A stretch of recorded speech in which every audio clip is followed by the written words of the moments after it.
The Harold Adams Interdisciplinary Charette for undergraduates invites students from architecture, construction science, landscape architecture, urban planning, visualization, and university studies to compete in a 3-day competition. At the end of this competition, they present one project of each team, and we get to learn all about their progress from the weekend. The student ambassadors come from all 5 disciplines. I'm the student ambassador for architecture.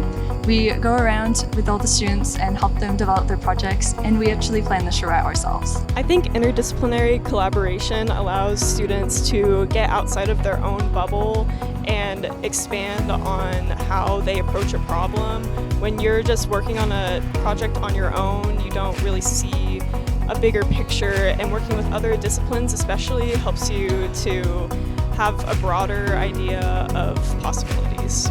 I believe the best solutions happen when everyone contributes their expertise. Collaboration allows you to see perspectives you might never consider on your own. We all have different ideas, and just combining it all to organize an event and do it successfully took effort and dedication, but also laughs and some stress. Working with other disciplines in the charrette, it literally gives us a little taste of our day-to-day basis in the professional field, and having it being here in our college is really impactful.